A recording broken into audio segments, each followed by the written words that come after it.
Hello दोस्तों, स्वागत आपका है YouTube online channel Awadh coaching class पे।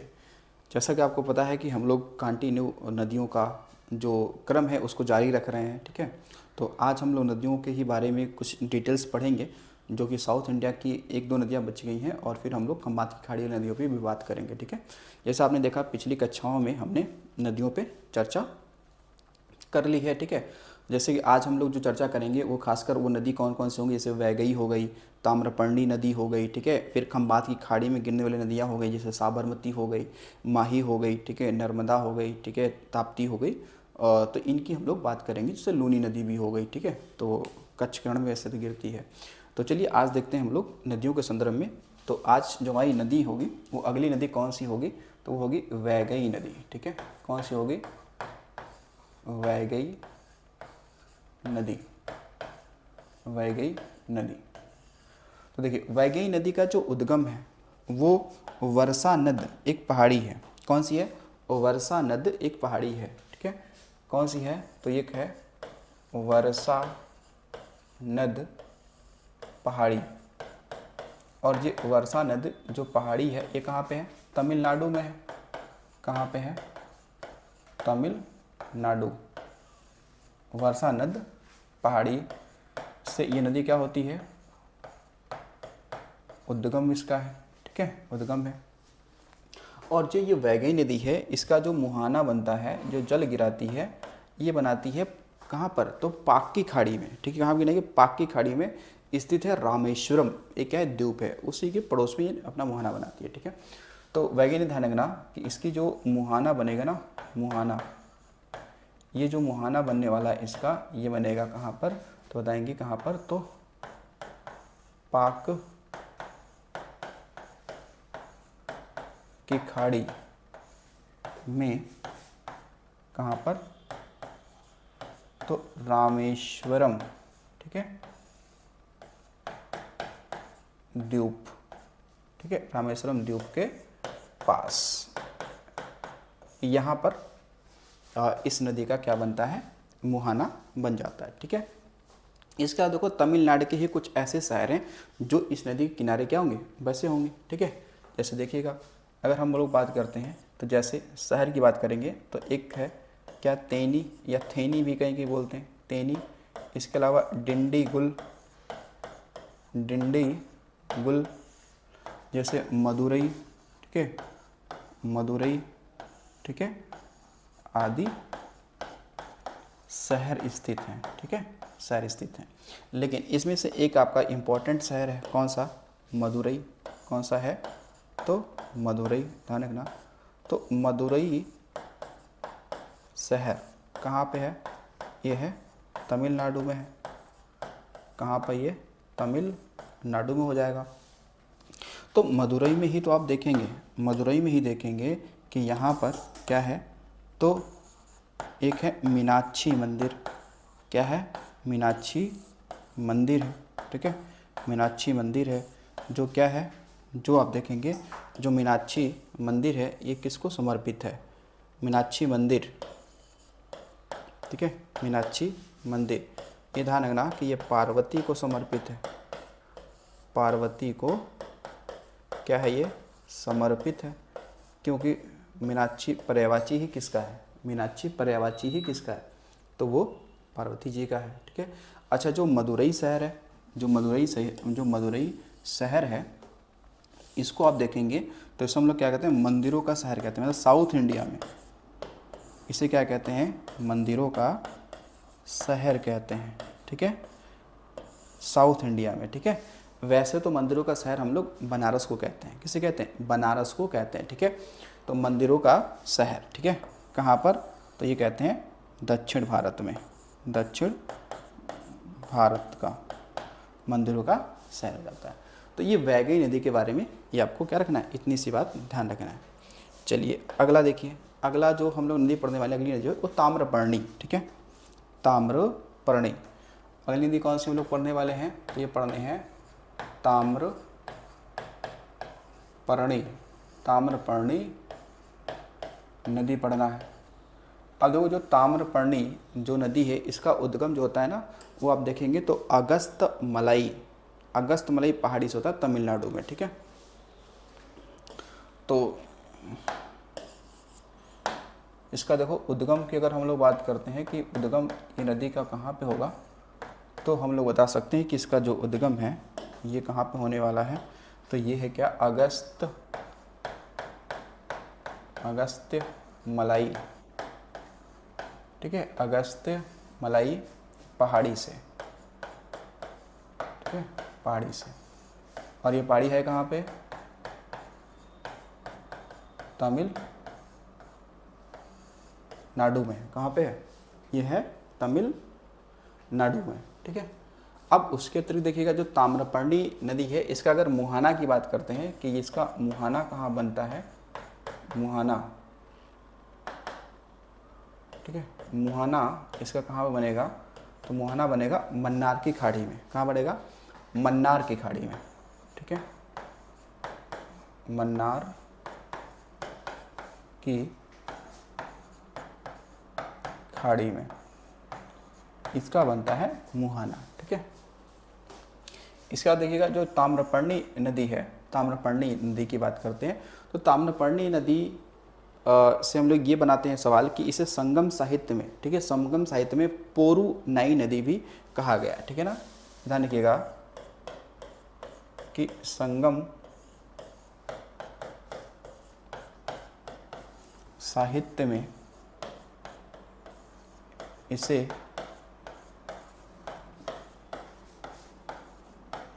पोरुनाई नदी कहा गया है, ठीक है, पोरुनाई नदी कहा गया है, ठीक है। देखो ताम्रपर्णी नदी तट पर एक तमिलनाडु का शहर बसा है, उसका नाम है तूतीकोरिन। क्या नाम है, तूतीकोरिन, ठीक है, तूतीकोरिन शहर बसा हुआ है। कहाँ का है, तमिलनाडु में, क्योंकि ये नदी सिंगल स्टेट से क्या होती है, प्रवाहित होती है यहाँ पे। तो ये देखें ताम्रपर्णी। वैसे ताम्रपर्णी जो श्रीलंका है ना, श्रीलंका का ये प्राचीन या क्या है, पुराना नाम ही है। क्या है, पुराना नाम ही है किसका, श्रीलंका का, ठीक है। बाकी श्रीलंका को पहले हम लोग सिंघल द्वीप भी कहते थे। क्या बोलते थे, पहले से सिंघल द्वीप कहते थे, ठीक है। तो उससे पहले भी ताम्रपर्णी कहते थे, ठीक है। क्या कहते थे, ताम्रपर्णी कहते थे, ठीक है। तो चलो अब हम लोग पढ़ने वाले हैं कौन सी नदियाँ जो गिरती हैं कहाँ पे, खंबात की खाड़ी में। कहाँ गिरती हैं, खंबात की खाड़ी में नदियाँ गिरती हैं, उनकी हम लोग बात करते हैं, ठीक है। यहाँ पर होगा खंबात की खाड़ी,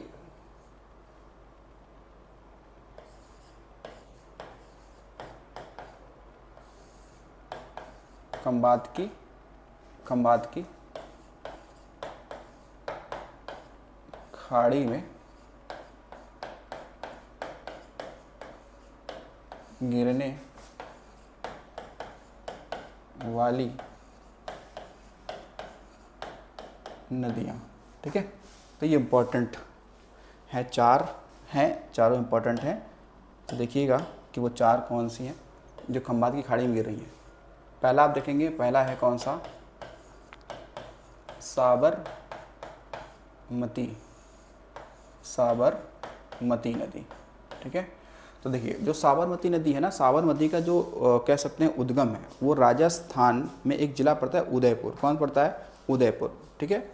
खासकर जो अरावली पर्वत श्रृंखला है ना, ठीक है, अरावली जो पर्वत श्रृंखला है उसी से निकलती है, ठीक है। साबरमती नदी ध्यान रखिएगा कि अरावली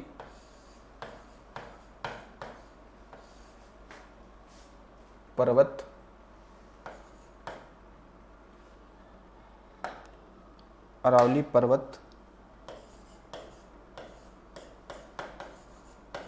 पर स्थित एक झील है। कौन सी, ढेबार झील से निकलती है, ठीक है, यहाँ से, ठीक है, ढेबार झील से निकलती है। और ये पूछे अगर जिला और राज्य पूछ ले तो दाना ये है कहाँ पर, तो ध्यान रखेंगे कि उदयपुर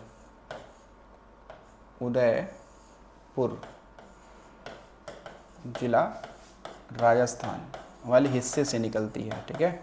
उदयपुर को हम लोग क्या कहते हैं, वाइट सिटी कहते हैं ना, क्या बोलते हैं, वाइट सिटी कहते हैं, ठीक है, वाइट से।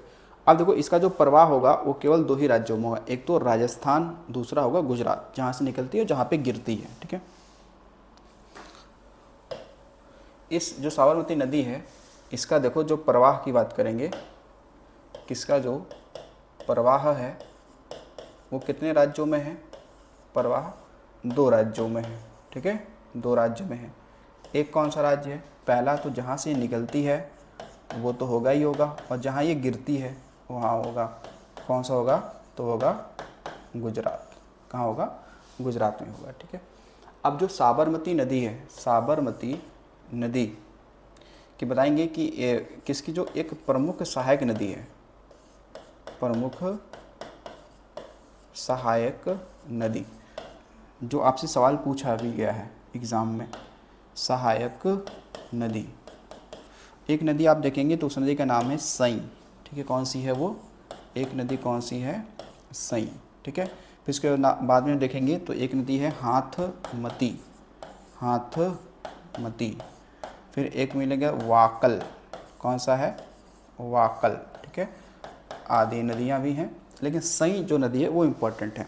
वैसे आप सई नदी को यूपी में भी पढ़ा होगा कि सई नदी जो है वो यूपी के हरदोई जो ज़िला है वहाँ पे एक भिजवान झील है, वहाँ से निकलती है और वो जौनपुर में जाकर गोमती से मिल जाती है, ऐसा हमने पढ़ा है, ठीक है। तो वो यूपी की में अलग नदी है वो सई, ठीक है। एक नदी का नाम एक ही होगा लेकिन वो अलग अलग नदियाँ होंगी, ठीक है। तो जैसे सई नदी के बारे में पढ़ा होगा। फिर देखिएगा साबरमती नदी के किनारे इसके तट पर आपका एक अहमदाबाद शहर है, अहमदाबाद क्या है, शहर स्थित है, ठीक है, शहर स्थित है, अहमदाबाद शहर है। और इसे अहमदाबाद शहर में ध्यान रखना किसने, तो गांधी जी ने, गांधी जी ने 1916 में क्या बनाया था, तो इन्होंने साबरमती आश्रम की क्या की थी, स्थापना की थी, बनाया था, ठीक है। वैसे इससे पहले साबरमती आश्रम का पहले नाम था सत्याग्रह आश्रम था, ठीक है, जो कोचरब में था। कोचरब कहाँ पड़ता है, अहमदाबाद, ठीक है। अब जो अहमदाबाद शहर है इसके बारे में आपने और भी पढ़ा होगा कि अहमदाबाद जो शहर है, इस शहर को हम लोग क्या कहते हैं, इस शहर को कहते हैं भारत का मैनचेस्टर, या इसे कहते हैं पूर्व का बोस्टन, पूर्व का बोस्टन भी कहते हैं, ठीक है, पूर्व का बोस्टन भी कहते हैं इसे, ठीक है। तो ये बातें आप ध्यान रखिए किसके बारे में, तो साबरमती के बारे में, ठीक है, साबरमती के बारे में ध्यान रखिएगा। चलिए अब आते हैं अगली नदी पर। अगली नदी हमारी कौन सी है, तो उसे पढ़ेंगे, कौन सी नदी हो जाएगी भैया, अगली नदी है माही। कौन सी नदी है, तो माही नदी। कौन सी है, माही नदी। तो माही नदी का लंबाई बहुत ज़्यादा तो नहीं है, लेकिन हाँ कह सकते हैं 576 किलोमीटर के आसपास ज़रूर है। जैसे साबरमती की समथिंग 370-71 के किलोमीटर के आसपास में है, ठीक है ना।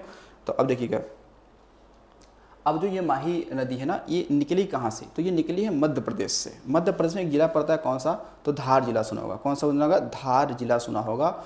और वहाँ पे एक मेहद झील है। कौन सी झील है, मेहद झील है, ठीक है। कौन सी, मेहद झील है। तो इसका माही नदी का उद्गम की अगर हम बात करते हैं, किसका उद्गम कहाँ पे है, उद्गम तो बताएंगे मध्य प्रदेश के धार जिले में स्थित, धार जिले में स्थित मेहद झील।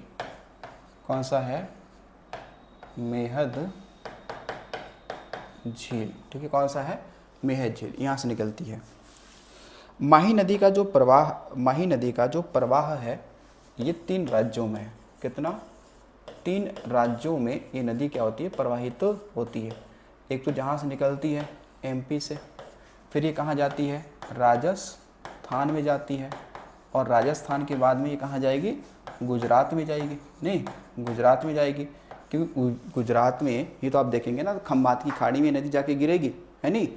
तो साबरमती भी मिल रही है कहाँ पे, खंबात की खाड़ी में, और खंबात की खाड़ी का संबंध किससे, अरब सागर से है, ठीक है। तो खंबात की खाड़ी में जा गिरी है, और ये माही नदी भी कहाँ जा गिरेगी, खंबात की खाड़ी में ही गिरेगी। तो 3 राज्यों में इसका क्या है, प्रवाह है, ठीक है। 3 राज्यों में क्या इसका प्रवाह हो जाता है। अब देखिए जो माही नदी से सवाल एक सबसे इम्पॉर्टेंट और बहुत ही बेहतर जो सवाल बनता है वो देखो इससे क्या बनता है कि पहली बात तो इससे सवाल ये बनेगा कि इस नदी को देखा जाए तो ये विश्व की एकमात्र ऐसी नदी है जो क्या करती है, कर्क रेखा को 2 बार क्रॉस करती है। क्या करती है, 2 बार क्रॉस करती है, ठीक है। तो यहीं पे लिखेंगे कि विश्व की एकमात्र नदी जो, विश्व की एकमात्र नदी जो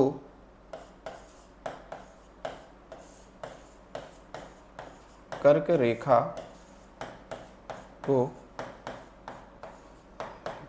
2 बार क्या करती है, तो काटती है, क्रॉस करती है, 2 बार क्रॉस करती है, ठीक है। इस लाइन से इतना ही आशय है, देखो भाई कितना आशय है, तो इतना ही आशय है। देखो जैसे कि ये हमने माना कि ये क्या है, आपकी एक कर्क रेखा है, ये क्या है, आपकी कर्क रेखा है, और कर्क रेखा हम कहते किसे हैं, आप बताओ, कर्क रेखा किसे कहते हैं हम लोग, तो कर्क रेखा किसे कहते हैं, जो आपने पढ़ा होगा कि 23.5 डिग्री, 23.5 डिग्री क्या है, उत्तरी अक्षांश, यही तो है ना, 23.5 डिग्री उत्तरी अक्षांश को ही तो कहते हैं कर्क रेखा। अब जो ये नदी है कौन सी, आपकी माही नदी, तो इसमें ये कुछ होता है कि जैसे मान लो कि ये नदी यहाँ से निकली, मेहर झील से निकली, धार जिले से, और ये ढाल ऊपर के उत्तर की ओर है, तो ये उत्तर की ओर चली गई, ठीक है ना, उत्तर की चली गई। लेकिन जैसे उत्तर की ओर गई पता चला कि ढाल फिर से दक्षिण की ओर मिल गया उसको, ढाल फिर से दक्षिण की ओर मिल गया। तो इस नदी ने क्या किया कि अपना प्रवाह फिर से नीचे की ओर कर दिया, है नहीं। तो एक बार तो उसने यहाँ क्रॉस की, दूसरी बार इसने यहाँ पे क्रॉस की, यानी कि फर्स्ट टाइम इसने यहाँ क्रॉस किया, सेकंड टाइम इसने यहाँ क्रॉस किया। तो यही तो हो गया ना कि कर्क रेखा जो है, कर्क रेखा 2 बार ये नदी इसने क्या कर दिया, क्रॉस कर दिया। इधर खंबात की खाड़ी होगी, खंबात की खाड़ी अपना मुहाना बना देंगे, कौन, माही नदी, कौन सी, माही नदी ने मुहाना बना दिया अपना, ठीक है। तो इसे बोलते हैं 2 बार काटना, ठीक है, 2 बार काटना। ऐसे आप देखो भूमध्य रेखा को 2 बार नदी काटती है, ठीक है। उसके बाद आप देखोगे मकर रेखा को भी 2 बार नदी काटती है नहीं, कौन सी, लिम्पोपो 2 बार काटती है मकर रेखा को, भूमध्य रेखा को कांगो या जायरी नदी 2 बार काटती है, ठीक है। अच्छा अब देखिएगा थोड़ा माही नदी से संबंध और सवाल बनेगा। क्या सवाल बनने वाला है, माही सवाल ये बनेगा कि इसको हम लोग क्या बोलते हैं, इसको हम लोग एक नाम देते हैं, इसे कहते हैं आदिवासियों की गंगा, या फिर इसे कहते हैं दक्षिणी राजस्थान की गंगा कहते हैं, ठीक है। तो ध्यान रखिएगा माही नदी क्या कहते हैं, माही नदी को हम लोग कहते हैं आदिवासियों की गंगा, आदिवासियों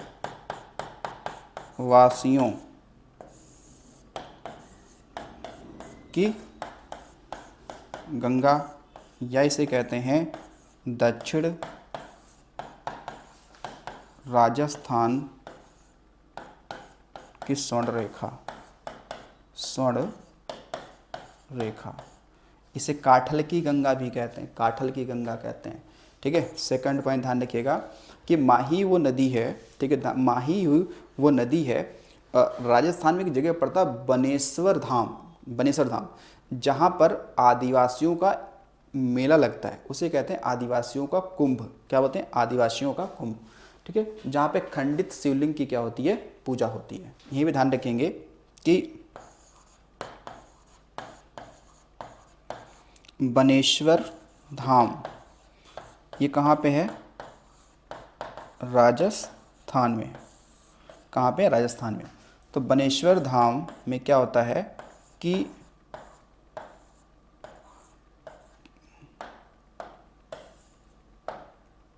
बानेश्वर धाम में क्या होता है कि यहाँ पर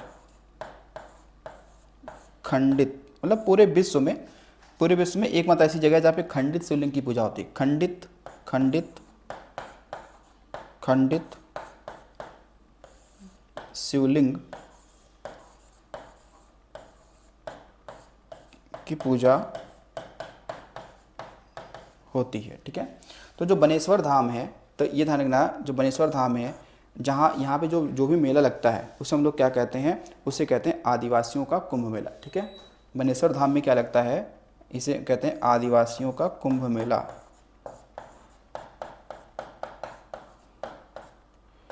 आदिवासियों का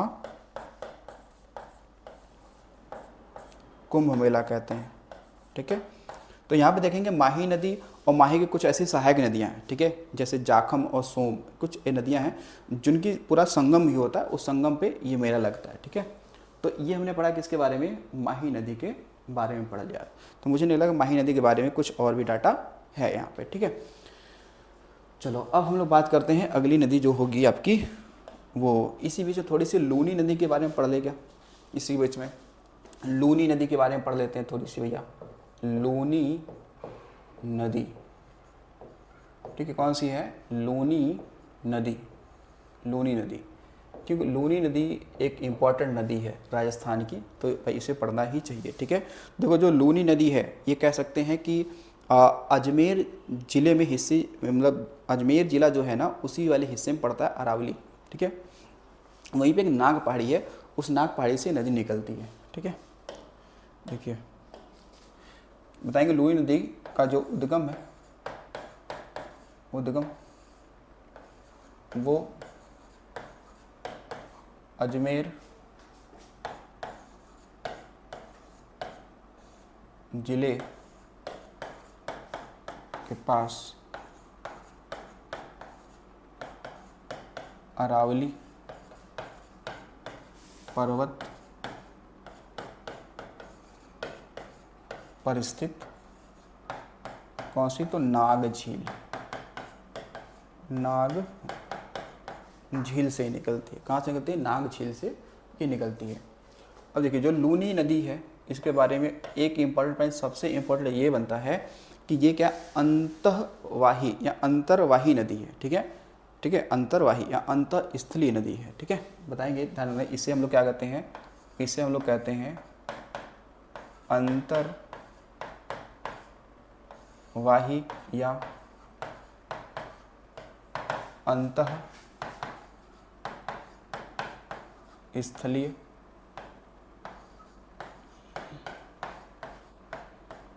नदी है। ठीक है, अंतर्वाही या अंतःस्थलीय नदी है। ठीक है, सेकेंड पॉइंट इसका भी ये है कि लूनी नदी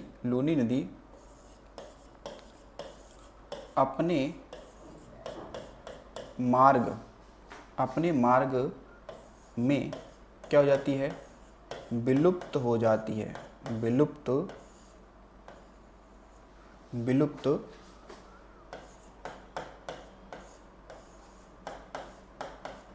हो जाती है।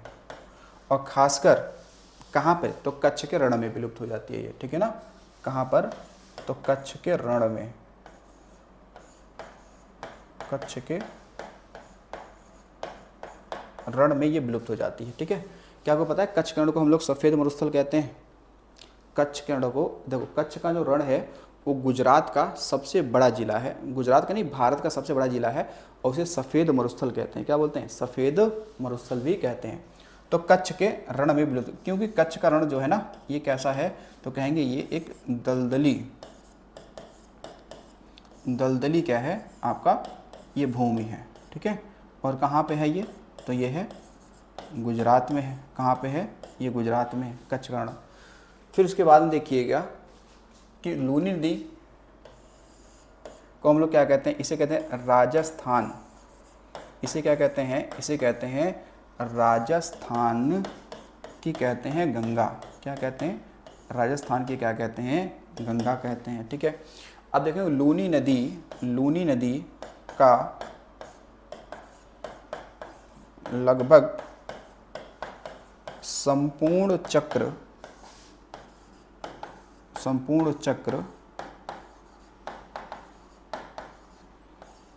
राजस्थान में क्या होता है, पूरा होता है। यानी कहने का मतलब ये है कि लूनी नदी लगभग देखा जाए तो भैया 90 से 95% हिस्सा तो राजस्थान में ही बहती है। बाकी जैसे ये इंटर करती है गुजरात में कच्छकरण में, वैसे ये विलुप्त हो जाती है। ठीक है, विलुप्त हो जाती है, यानी कि जो सतह से आंतरिक रूप से प्रभावित होना शुरू हो जाती है। ठीक है ना, आंतरिक से प्रभावित होना हो जाती है। ठीक है, लूनी नदी से ये बताएंगे कि ये ऐसी नदी है जिसे कालिदास ने सलीला कहा था। ठीक है, तो ये थोड़ा सा डीप हो जाएगा। ठीक है, तो ये आपको इतना ध्यान रखना है। ठीक है, लूनी नदी के बारे में ये बात ध्यान रखना है।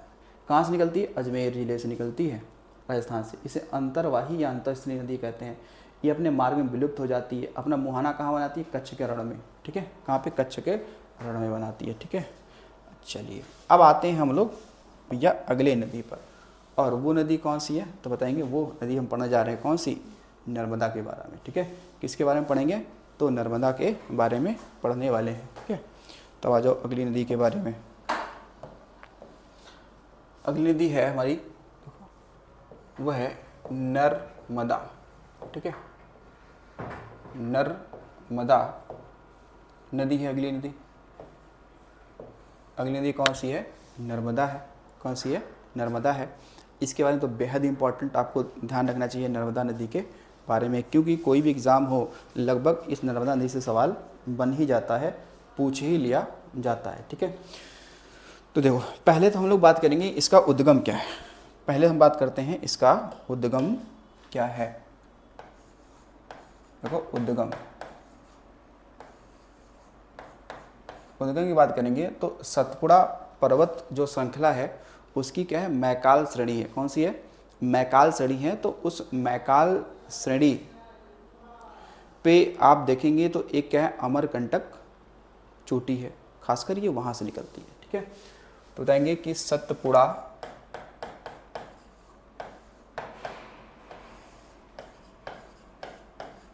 पर्वत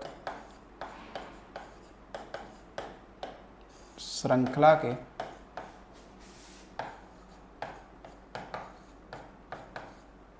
मैकाल श्रेणी पर स्थित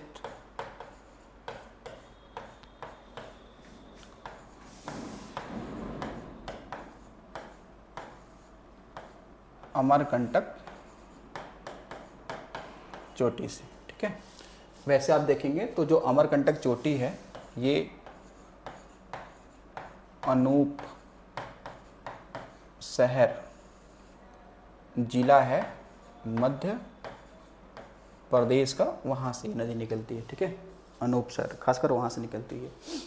अब देखो नर्मदा जो नदी है इसकी लंबाई आप कह सकते हैं ज़्यादा नहीं है भैया, लेकिन 1312 किलोमीटर के आसपास में है। ठीक है ना, लगभग 1312 किलोमीटर इसकी लंबाई है। ठीक है, नर्मदा नदी ये क्या करती है, भारत को दो भागों में डिवाइड कर देती है, एक उत्तर भारत और एक दक्षिण भारत। आपको समझना होगा कि कई सारी ऐसे प्राकृतिक संरचना भी हैं जो भारत को दो भागों में बांट देती हैं, एक उत्तर भारत और एक दक्षिण भारत में बांट देती हैं। तो अगर आपसे पूछा जाए कि कौन सी वो नदी है जो साउथ इंडिया और नॉर्थ इंडिया को दो भागों में बांट देती है, तो नर्मदा नदी होगी। ठीक है, अब पर्वत श्रृंखला पूछ लेता तो आपको वो विंध्यन बताना था। कौन सा, विंध्यन बताना था।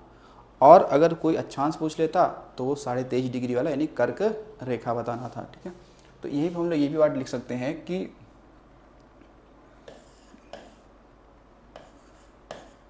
ये नदी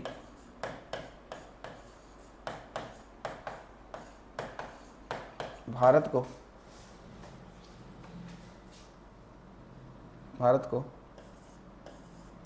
उत्तरी भारत व दक्षिणी भारत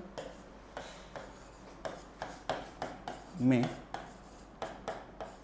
क्या करती है, विभाजित कर, ठीक है, विभाजित कर देती है। ठीक है, उसके अलावा नर्मदा के संदर्भ में ये बताएंगे कि नर्मदा जो नदी है ये नर्मदा जो नदी है ये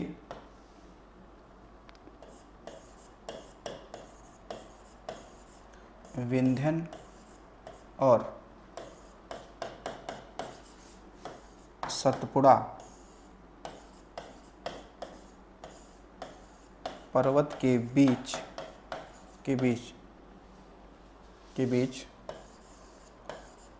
पूर्व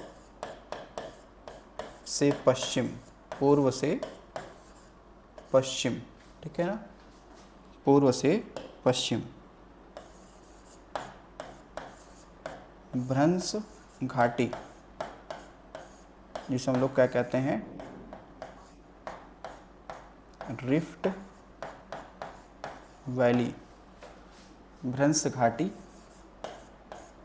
में क्या है, ये बहती है, ठीक है, भ्रंश घाटी में ये बहती है, रिफ्ट वैली, ठीक है। तो वैसे जर्मन भाषा में भ्रंश घाटी को ग्रॉबेन भी कहते हैं, ठीक है ना। ध्यान रखना कि भ्रंश घाटी को हम लोग क्या कहते हैं जर्मन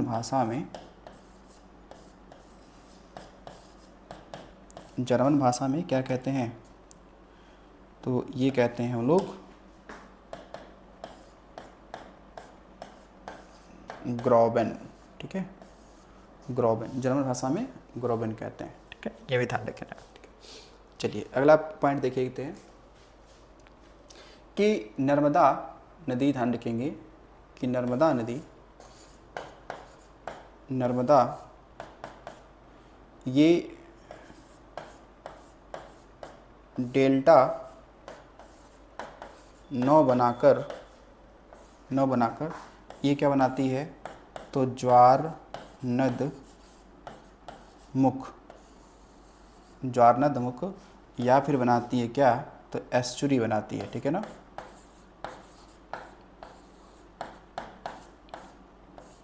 एक्चुरी बनाती है, ठीक है, एक्चुरी ये क्या करती है, बनाती है, क्या करेगी, एक्चुरी बनाती है, ठीक है, ये भी ध्यान रखिएगा। नर्मदा जो नदी है ये पूर्व से पश्चिम यानी कि उल्टी दिशा,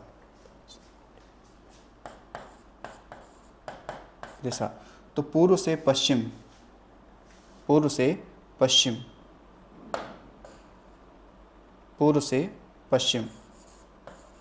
प्रवाहित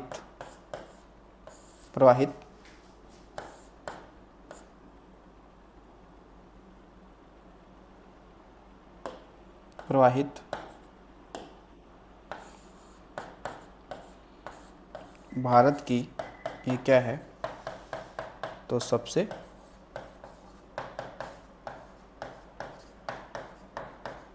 लंबी नदी है, क्या है, सबसे ये लंबी नदी हो जाती है, ठीक है, सबसे लंबी नदी हो जाती है। अब देखेंगे प्रमुख, अगर इसका प्रवाह देखा जाए तो 3 राज्यों में, एक है मध्य प्रदेश, एक है महाराष्ट्र और एक तो जहाँ गिरेगी वो तो होगा ही होगा, ठीक है। तो इसका प्रवाह देखेंगे वो कितने, तो 3 राज्यों में है। कितने राज्यों में है, 3 राज्यों में है। कौन कौन सा हो जाएगा, एक तो जहाँ से ये निकलती है एमपी से, सेकंड महाराष्ट्र से, कहाँ से, महाराष्ट्र से, और फिर गुजरात से, फिर क्या होगा, गुजरात से होगा, ठीक है, फिर कहाँ पे होगा, गुजरात से होगा, ठीक है। तो ये ध्यान रखेंगे कि मध्य प्रदेश की सबसे लंबी नदी कौन सी है, नर्मदा, ध्यान रखा। एमपी की सबसे लंबी नदी कौन सी है, तो ये है नर्मदा, ठीक है, एमपी की सबसे लंबी नदी है, क्योंकि इसकी लंबाई एमपी में भाई ज़्यादा है, कितनी है, लगभग 1077 किलोमीटर के आसपास में है, ठीक है, और फिर महाराष्ट्र, फिर गुजरात में। तो सबसे लंबी नदी एमपी कौन सी है, तो नर्मदा है, ठीक है। चलिए नर्मदा के बारे में एक और पॉइंट देखिएगा ज़रा। पॉइंट एक और है कि इस पे क्या है ना, नर्मदा नदी पे आप देखेंगे तो कई सारे आपके शहर मिल जाएंगे, क्या मिल जाएंगे, कई सारे आपके शहर स्थित हैं। तो फिर आपको शहरों की अगर बात करेंगे तो फिर कौन कौन से शहर आपको मिल जाएंगे, ठीक है। तो देखिए आपने सुना होगा जबलपुर, आपने पढ़ा होगा देवास, आपने सुना होगा भरूच, होशंगाबाद, बड़ोदरा, ये सारे शहर, ठीक है। तो यहाँ पे देखते हैं क्या कि नर्मदा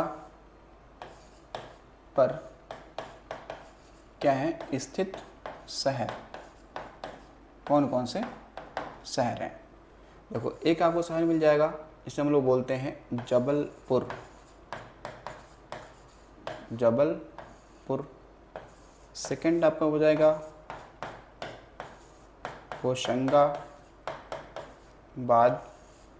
ठीक है। फिर मिल जाएगा आपको देवास। चौथा मिलेगा आपको बड़ोदरा, ठीक है। फिर मिल जाएगा आपका भरूच, कौन सा है, भरूच, ठीक है। तो हालांकि अब देखेंगे 2-3 शहर ये एमपी में हैं। अच्छा, जो देवास की बात करोगे तो यहाँ पे बैंक नोट प्रेस भी तो है, कौन सा है, बैंक नोट प्रेस भी तो है यहाँ पे। यहाँ पर आपका क्या है, यहाँ पर आपको बैंक नोट प्रेस है, क्या है, बैंक नोट प्रेस है, ठीक है। बैंक नोट प्रेस आपका यहीं पे, ठीक है। तो ये आपको ध्यान रखिएगा।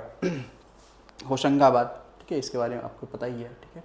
अब देखिएगा 1-2-3 पॉइंट और भी हम लोग यहाँ पर इसको डिवाइड करके यहाँ पे लिख लेते हैं इस साइड में, कि आपने ये सुना होगा कि स्टैचू ऑफ यूनिटी वो गुजरात में ही है। कहाँ पे, गुजरात में ही है, लेकिन वो नर्मदा नदी के किनारे हैं, जो 182 मीटर की क्या है, हाइट की है, ठीक है। तो देखो ये दोनों जो शहर हैं ये कहाँ पे हैं, ये दोनों शहर गुजरात के हैं। कहाँ के हैं, गुजरात के हो जाते हैं, ठीक है, गुजरात के हो जाते हैं। तो अब देखिए यहाँ पे स्टैचू ऑफ यूनिटी, स्टैचू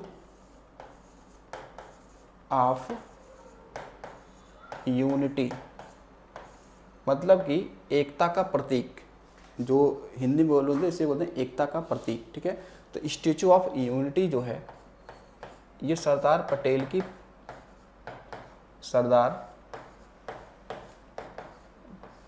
की, ठीक है, ये क्या खड़ी क्या है, ये प्रतिमा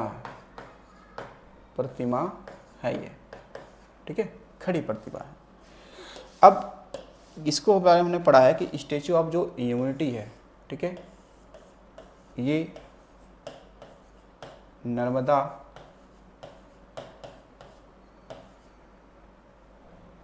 नदी के साधु बेट क्या द्वीप पे है, द्वीप पर है, ठीक है, यहाँ पे है, ठीक है। स्टैचू ऑफ यूनिटी की कह सकते हैं जो ऊंचाई है, ऊंचाई वो 182 मीटर है, ठीक है। स्टैचू ऑफ यूनिटी का जो जिसने डिज़ाइन किया है, डिज़ाइन क्या सीधे लिख लो, वास्तुकार। कौन है इसके वास्तुकार, वो कौन है, तो राम सुतार, ठीक है। कौन है, राम सुतार, कौन है, राम सुतार। कंपनी ने L&T कंपनी ने इसका ठेका लिया था बनाने का, L&T कंपनी ने, ठीक है।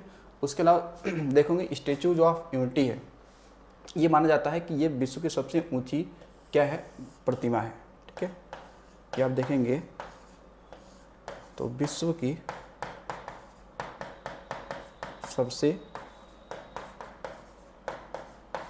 ऊंची प्रतिमा मानी जाती है, ठीक है, सबसे ऊंची ये प्रतिमा मानी जाती है। तो किस नदी किनारे होगा, तो ये नर्मदा नदी के तट पर होगा, ठीक है।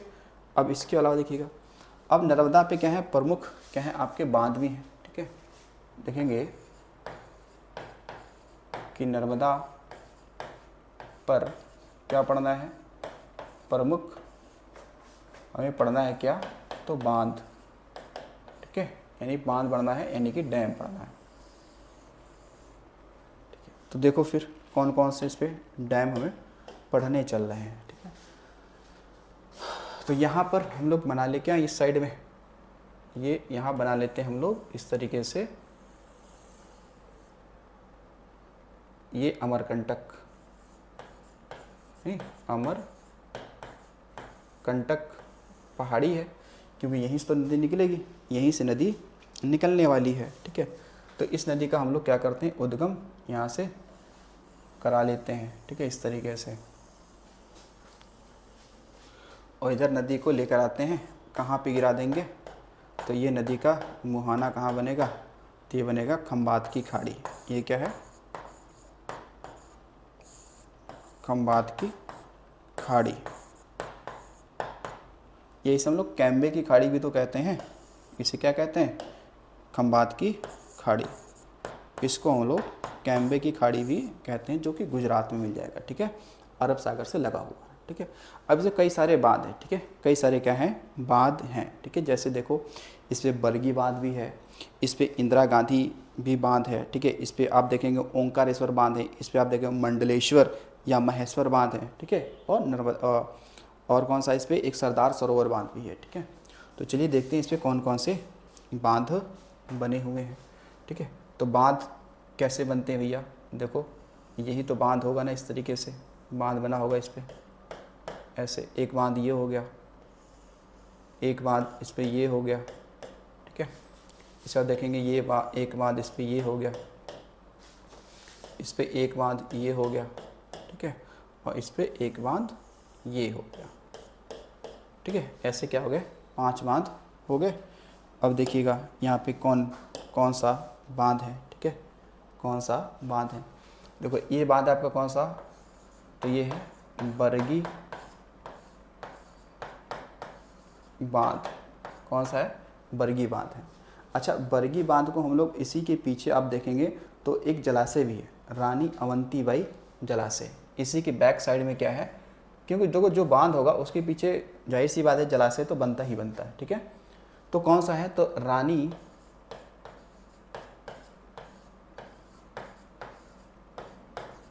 अवंती बाई जलाशय,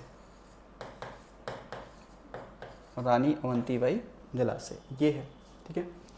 अब जो सेकंड आप देखेंगे ये बांध यहाँ पर, ये क्या, इंदिरा गांधी बांध, ठीक है। ये कौन सा आपका, इंदिरा गांधी बांध, ये मिल जाएगा। ये इसे पुनासा बांध भी कहते हैं हम लोग, ठीक है, पुनासा बांध भी कहते हैं, ठीक है। इसके अलावा आगे चलेंगे तो यहाँ बनेगा ओंकारेश्वर बांध मिल जाएगा, ठीक है, ओंकारेश्वर बांध मिल जाएगा, ठीक है, ओंकारेश्वर बांध मिल जाएगा। आपने पढ़ा था कि ओंकारेश्वर में ही हमने पढ़ा है कि यहाँ पर जो एक आचार्य हैं वल्लभाचार्य, उनकी यहाँ पे प्रतिमा स्थापित हुई है, नहीं, ओंकारेश्वर में, ठीक है।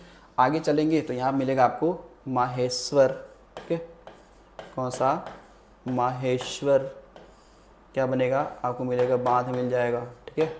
आगे चलेंगे तो यहाँ पे सरदार सरोवर बांध मिल जाएगा, सरदार सरोवर क्या मिलेगा, बांध मिल जाएगा, ठीक है। तो ये जो चारों की बात करते हैं, ये चारों तो कहाँ पे हैं, ये चारों हैं मध्य प्रदेश में। और ये सरदार सरोवर वाला कहाँ पे है, तो ये है गुजरात में। कहाँ पे है, ये हो जाएगा गुजरात में हो जाएगा, ठीक है, ये गुजरात में हो जाएगा, ठीक है। तो ये बांध सारी किस पे हैं, ये सारे बांध हैं नर्मदा नदी पे। इसमें से 4 कहाँ पे हैं, मध्य प्रदेश में, ठीक है, 4 कहाँ पे हैं, मध्य प्रदेश में, और एक कहाँ पे है, एक है गुजरात में, ठीक है, एक कहाँ पे, एक है गुजरात में हो जाती है, ठीक है। चलिए अब हम लोग देखते हैं, एक बात और भी ध्यान रखेंगे, यहाँ पर आपने सुन रखा होगा खासकर कि यहीं पे कुछ ऐसे पॉइंट में लिख देते हैं, फैक्ट धन का, कि गांधी जी की अस्थियों का विसर्जन किस नदी में किया गया था। गांधी जी के अस्थियों का विसर्जन, जो गांधी जी की अस्थियां थी ना, उनका जो विसर्जन किया गया था, वो ध्यान रखिएगा, गांधी जी के अस्थियों का विसर्जन, ठीक है, यहीं पे किया गया था। खासकर एक यहाँ पे तिलवाड़ा घाट है, तिलवाड़ा घाट खासकर जबलपुर में है, ठीक है, तिलवाड़ा घाट, ये कहाँ पे, जबलपुर में, जबलपुर यानी कि एमपी घाट पर किया गया। ठीक है, ये पॉइंट आपको ये भी ध्यान रखना है। ठीक है, उससे भी ध्यान रखिएगा कि मतलब कह सकते हैं कि प्राचीनतम मानव के साक्ष्य की जब बात करते हैं ना, सबसे प्राचीनतम जीवाश्म की बात करते हैं तो वो यहीं से मिला था। ठीक है, चाहे मानव का जीवाश्म हो चाहे नॉर्मल उसका जीवाश्म हो। ठीक है, चलो आगे देखो चलते हैं। अब यहाँ पर लिखते हैं हम लोग कि अब देखेंगे कि नर्मदा नदी पर प्रमुख क्या है, आपके जलप्रपात हैं। क्या आपके झरना यानी जल प्रपात, झरना कौन कौन से हैं। ठीक है, तो देखिए एक तो झरना आपको सबसे इम्पोर्टेंट मिलने वाला है, इसका देखो क्या नाम है, इसका एक का नाम है दूध सागर। ठीक है ना, दूध सागर। देखो ये हम लोग जब बात करते हैं झरनों के, ठीक है, तो ये क्या है आपका ये दूध सागर, अच्छा दुग्ध सागर नहीं, दुग्ध धारा है। ठीक है ना, ये यहाँ पे क्या है, दुग्ध धारा यानी कि दुग्ध धारा, जबकि दूध सागर तो गोवा में है। ठीक है, दुग्ध धारा हो गया। ठीक है, फिर इसके बाद में देखिएगा जैसे आपको मिलेगा यहाँ पे धुआं धार। ठीक है, धुआं धार मिल जाएगा। एक मिल जाएगा एन्ना जलप्रपात। ठीक है ना, एन्ना जल प्रपात ये मिल जाएगा। ठीक है, इसके अलावा आपको मिलेगा यहाँ पे कपिल धारा। कौन सा मिल जाएगा, कपिल धारा। ठीक है, फिर इसके बाद मिल जाएगा सहस्त्र धारा जलप्रपात आपको यहाँ मिल जाएगा। ठीक है, तो इन सबको हम लोग ध्यान रखेंगे, ये है। ठीक है, तो ये बड़ी इंपॉर्टेंट आपको देखेंगे, ये दुग्ध धारा पूछा गया है, धुआंधार, एन्ना और कपिल धारा। तो ये जितने भी जलप्रपात हैं ये कहाँ पे हैं, ये सभी के सभी नर्मदा नदी पे हैं और मध्य प्रदेश में है। कहाँ पे हैं, मध्य प्रदेश में ये सारे क्या हैं, स्थित हैं। ठीक है, इसके अलावा देखिएगा आपने सुना होगा नर्मदा बचाओ आंदोलन के बारे में, सुना है क्या, नर्मदा बचाओ आंदोलन। ठीक है, यहाँ पे देखिएगा एक कौन सा है, तो ये है नर्मदा बचाओ आंदोलन के बारे में हमने सुना है। नर्मदा बचाओ आंदोलन ये कब शुरू हुआ, तो 1985 में क्या होता है, ये शुरू होता है। ठीक है, लेकिन इसमें कौन से ऐसे व्यक्ति जो इसको लीड कर रहे थे। ठीक है, तो इसके नेतृत्वकर्ता की बात करते हैं। ठीक है, नेतृत्वकर्ता, तो इसमें दो नाम आ गए, एक आएगा बाबा आमटे, बाबा आमटे नाम आएगा। ठीक है, अरुणधति राय, अरुणधति राय, और फिर नाम आएगा मेधा पाटेकर,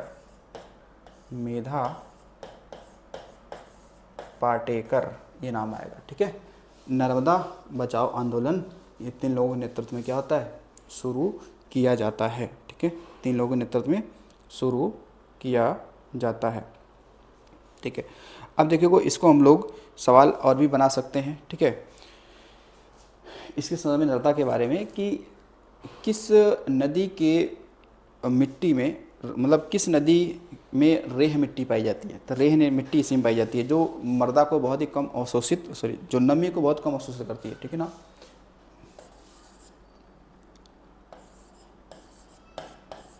नर्मदा नदी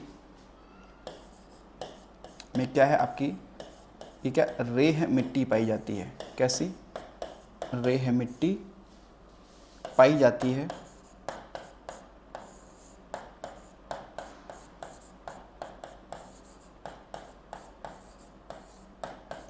जो नमी को क्या करती है, कम अवशोषित करती है। ठीक है, नमी को कम अवशोषित करती है। अब देखो नर्मदा को हम लोग क्या कहते हैं, मध्य प्रदेश। ठीक है। मध्य प्रदेश की जीवन रेखा कहते हैं, भारत की हृदय रेखा कहते हैं, ठीक है ना। क्या कहते हैं? भारत की हृदय रेखा कहते हैं, इसे आनंदमयी नदी भी कहते हैं, ठीक है। अब इसके उपनामों की अगर हम बात करते हैं तो देखिए उपनामों क्या होते हैं, इसे कहते हैं मध्य प्रदेश की, क्या कहते हैं, जीवन रेखा कहते हैं, इसे भारत का हृदय स्थल कहते हैं, भारत का क्या बोलते हैं, हृदय स्थल कहते हैं, भारत का हृदय स्थल कहते हैं, ठीक है। इसे हम लोग आनंदमयी नदी भी कहते हैं, आनंदमयी नदी भी कहते हैं, ठीक है। आनंदमयी नदी भी इसको हम लोग कहते हैं, ठीक है। फिर इसके बाद देखिएगा अगला। अब देखो ये जो नदी है ना, इसके बारे में हम लोगों ने पढ़ा कि सबसे प्राचीन मानव जीवाश्म के अवशेष, ठीक है ना, वो नर्मदा घाटी से ही प्राप्त हुए थे। इसे नर्मदा मानव को हमने क्या दिया है, नाम दिया है, नहीं तो देखते हैं।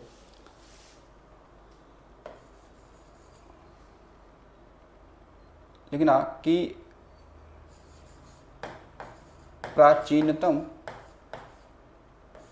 प्राचीनतम मानव अवशेष, ये भारत में ध्यान रखना, भारत की बात चल रही है कि मतलब कि भारत में प्राचीनतम मानव अवशेष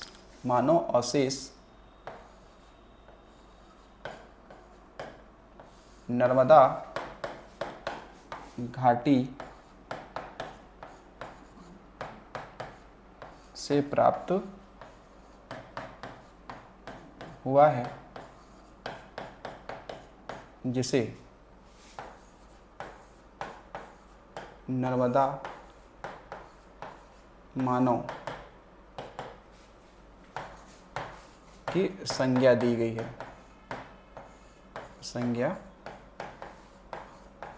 है, ठीक है।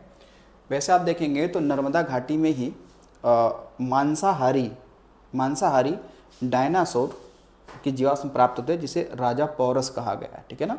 क्या कहा गया? राजा पौरस कहा गया है, ठीक है, राजा पौरस कहा गया, ठीक है। तो ये चीज़ को आपको ध्यान रखना है।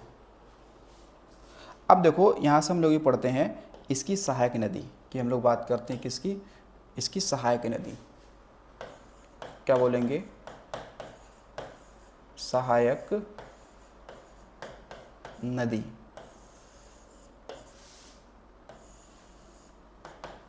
ठीक है। तो एक पढ़ने वाले हैं, कौन सा हम पढ़ देंगे, तो बायां तट, ठीक है, बायां तट की नदियां हो जाएंगी सहायक। एक कौन सी हो जाएंगी, दायां तट की क्या हो जाएंगी, सहायक नदियां हो जाएंगी। अच्छा, अब देखेंगे इसकी नदियां जो अगर बाएं तट वाली देखेंगे तो यहाँ मिल जाए कौन सी, तवा है, शेर है, शक्कर है, ठीक है, दूधी है, बरनार है, ठीक है ना, बंजर है, ये सब कई सारी नदियाँ हैं, ठीक है। तो बाएं तट से ये नदियाँ आपको याद भी हो जाएंगी, ठीक है। जैसे देखो यहाँ पे आप देखेंगे तो एक कौन सा है, तवा है नहीं, शेर है, शक्कर है, गंजाल है, दूधी है, ठीक है, कौन सी है, दूधी है, ठीक है। इसके अलावा एक आपने सुना होगा बंजर, ठीक है, बंजर, ठीक है, आदि नदियाँ, जिसमें से ऊपर के ये तीन इंपॉर्टेंट हैं, तवा, शेर और शक्कर, ये पूछा गया है, ठीक है, तवा, शेर और शक्कर, ठीक है। इधर आप देखेंगे दाएं तट पर, तो यहाँ पे कौन कौन सी नदियाँ हो जाएंगी, एक कौन सा है,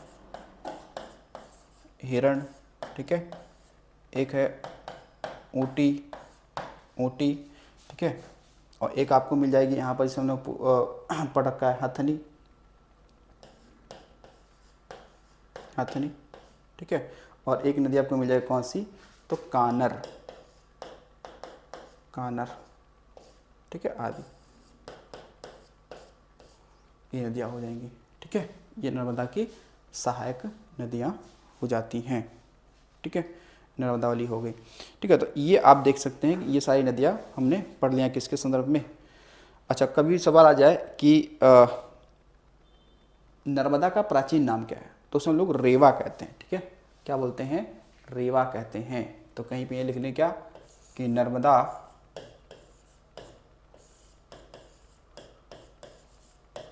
का प्राचीन नाम क्या है, तो बताएंगे ये हो जाएगा रेवा नदी, ठीक है। कौन सा हो जाएगा? रेवा नदी हो जाएगी, ठीक है। कौन सी होगी? रेवा नदी। तो हमने क्या देखा, जो ये नदी है आपकी कौन सी? नर्मदा, ठीक है ना। वो किसकी कैसी नदी है आपने ये देख लिया, ठीक है। तो उसका एक आप कहेंगे ब्रीफ अगर बात हम लोग देखते हैं यहाँ पर, तो नर्मदा के बारे में, क्योंकि ये सवाल बनता ही बनता है, इसलिए इसको लिखना भी आवश्यक है डायग्राम पे देखकर। ये क्या है? विंध्यन देखो पर्वत है। कौन सा? विंध्यन पर्वत है, ठीक है। तो विंध्यन पर्वत आप देखेंगे कि ये विंध्यन पर्वत है, ठीक है, विंध्यन पर्वत है। इसके अलावा एक आप देखेंगे ये नदी का क्या है बीच में, आप देखेंगे कि ये प्रवाह है, ठीक है। ये नदी का क्या है? प्रवाह है, नदी बीच में है, ठीक है। नदी ये बीच में जा रही है, ठीक है। फिर इसके नीचे आप देखेंगे इस वाले हिस्से में एक यहाँ पर सतपुड़ा, सतपुड़ा क्या मिलेगा आपको? पर्वत मिलेगा, ठीक है। सतपुड़ा क्या मिलेगा आपको? पर्वत मिलेगा, ठीक है। सतपुड़ा पर्वत मिलेगा ये, ठीक है। सतपुड़ा पर्वत मिलेगा आपको।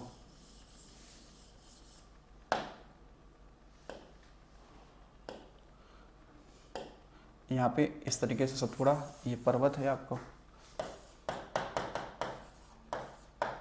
सतपुड़ा पर्वत, ठीक है। फिर नीचे की साइड में देखेंगे तो एक नदी आपको और मिलेगी, ठीक है। यहाँ पर एक नदी आपको और मिलने वाली है, इसका नाम है क्या? ताप्ती नदी, ये है। और ये कौन सी है?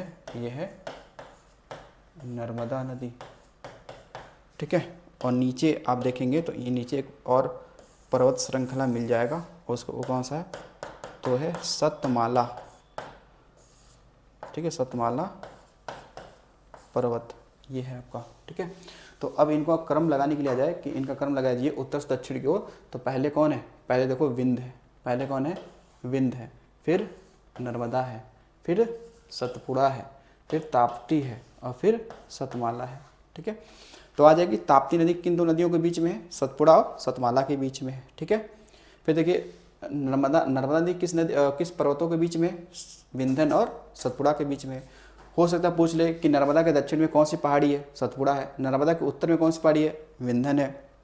ताप्ती के उत्तर में कौन सी है पहाड़ी है? सतपुड़ा है। या पूछ ले सतपुड़ा के दक्षिण में कौन सी नदी है? ताप्ती है। सतपुड़ा के उत्तर में कौन सी नदी है? तो नर्मदा है। इसको इसी क्रम में आप ध्यान रखिएगा, तो बहुत ही इंपॉर्टेंट है ये, ठीक है, जो पूछा जा सकता है, ठीक है। चलिए, तो ये हमारा क्या हो गया? नर्मदा के बारे में हो गया, ठीक है। आगे हम पढ़ेंगे ताप्ती नदी के बारे में पढ़ेंगे। तो मेरे हिसाब से नदियाँ अभी 1-2 क्लास और भी आपकी होनी है, तो मेरे हिसाब से नदियाँ थोड़ी लंबे चैप्टर हो गया, ठीक है। तो चलिए मिलते हैं अगले वीडियो में। आज के लिए इतना ही रहेगा। आगे पढ़ेंगे हम लोग किसके बारे में? तो पढ़ेंगे नर्मदा के बारे में। सॉरी, नर्मदा पढ़ लिया, ताप्ती के बारे में पढ़ेंगे। तो मिलेंगे अगले वीडियो में। तो थैंक्स फॉर वॉचिंग।